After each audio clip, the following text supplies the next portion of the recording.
Welcome to the Kentucky Life Hatchery project. Myself and Simon will be working with a Skullcrocker Berwyn on the 2024 project.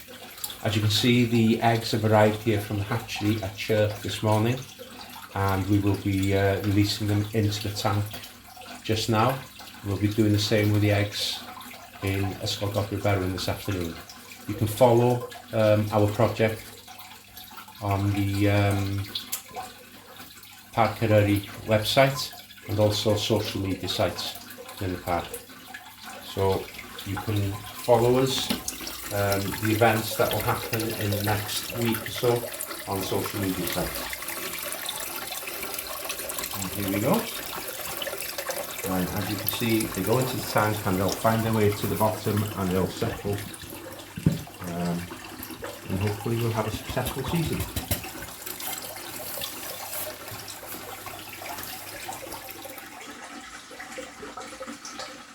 Now the eggs are safely in the tank here at Kentucky, and this is where the journey begins for them, and hopefully in 10 days or so that we'll have small fry swimming in the tank.